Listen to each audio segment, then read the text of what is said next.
Let's talk some Oregon Ducks recruiting, a couple flip targets I want to hit on, and some five-star intel. I got Justin Hopkins in this video. He's from Scoop Duck, and we're going to break down the recruiting fallout from week 1 of the season. You know, the Ducks survived Idaho. I don't know if survive's the right word for it, but they did something. They won. They moved on. They're going to fight another day, whatever the saying is, but let's get to the recruiting intel. Before we do that, Oregon fans, make sure you guys are subscribed to the On3 Recruits channel. We're going to talk Oregon Duck recruiting all season long, so jump on board and hit subscribe for me, please. All right, let's bring on Justin Hopkins from Scoop Duck. And this weekend, the Ducks had a top 100 prospect on campus, but he's committed to Texas. His name's linebacker Elijah Barnes, and there's some concern. I talked to Texas insider Justin Wells, and this was not something that the Texas staff even knew was taking place until obviously he showed up. So what are you hearing on Elijah Barnes after this trip? Yeah, not much, right? It's September, so this thing will play out for a little while. Oregon did well to get him on campus. That's step one. I would say as he headed home, and I know he did enjoy the trip. We've got an interview with him and talked to him. I still feel like he's firmly committed to Texas at this time, but you and I both know that 3 months until signing day is a lifetime in recruiting. So if you're Oregon, you get him on campus once, keep chipping away. Maybe you get him back again and just kind of keep pushing the door open. But for right now, I would say he still remains committed to Texas, and the flip meter is fairly low. Yeah, but there is some concern in Austin over one of their top linebackers taking a trip to Oregon. Well, like you said, long games at play here, so we'll just have to keep an eye on this one. Now, another one that I'm keeping an eye on is cornerback Naim Offord, the 5-star Ohio State commitment.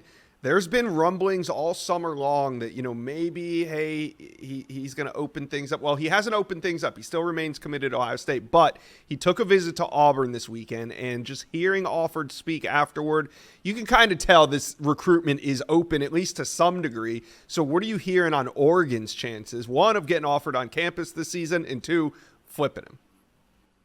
Yeah, 100% believe Oregon will get him on campus at least once this year. Actually, ironically enough, Offord has mentioned that he plans on visiting Oregon for the October 12th game with Ohio State, where he's committed. Kind of unique, but you don't see that every day. But, with regards to Offord, I felt like his chances of ending up at Ohio State haven't been great for the last month or two. Oregon has felt really good about their chances with him. I know Alabama was in there, but it's kind of faded a little bit here. Auburn, has felt like the biggest competition to Oregon of late, and it looks like Auburn's picked up a little bit of steam with that visit. I know there's been some picks, with Auburn and Offord, but I feel good that the Ducks should be able to get him on campus before anything is imminent there. And I do really like where Oregon stands, and honestly, it feels like it's an Oregon versus Auburn battle at the moment more than anything. All right, the 2026 cycle it's a year away, but it's happening now. And one of the prospects we got to talk about is the number 1 overall prospect for On3. That's Jaem Stewart. He's a 2026 prospect, but there's rumors. He came out and said, I'm going to make 2 big announcements this week. A lot of speculation that he's going to reclassify to 2025. If he does, his recruitment is going to be sped up because he only has until December to do all of his visits and make his decision. So if he reclassifies this week and that's one of his announcements, Justin, where do you think the Ducks stand for Jaem Stewart?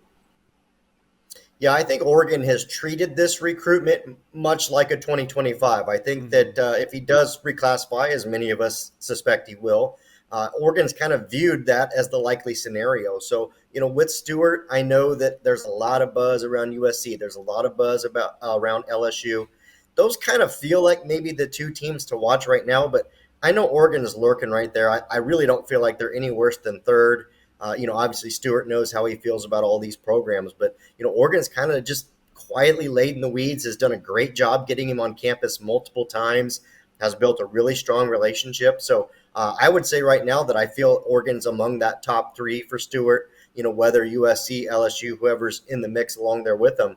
I know the Ducks are a serious player here, and, him reclassifying is something that Oregon's planned on. So it'll be really interesting to see how that moves things for him these next few months. All right, let's talk about a true 2026 recruit. That's five-star wide receiver Chris Henry, the #1 wide receiver in America. He's locked into his commitment to Ohio State. But if anyone can flip him, is it Oregon? It feels like that's the only school that can. Like, Oregon has done a great job getting Henry on campus. Oregon has just built such a great relationship. Junior Adams, we know, is one of the best recruiters in the country. I do feel confident saying that, he's firmly committed to Ohio State right now. Definitely the Buckeyes to lose, but Oregon has made things interesting. And again, you and I are sitting here talking about a 2026 guy that's got a year and some months left, before he signs anything. So you just keep chipping away at him, try and get him on campus this fall, maybe multiple times if you're lucky. You kind of wonder how the move from Ohio to Mater Dei out in California might help Oregon, might not change anything, but the Ducks have done really well recruiting Mater Dei High School with several commitments last year and a couple this year as well. So we'll see how that kind of plays into things and if the Ducks can continue to kind of move the needle there. All right, Duck fans, talk to us about these big flip targets, whether it be Chris Henry, Naim Offord, Elijah Barnes, Oregon fans, how we feel, and let me and Justin know. Comment section below.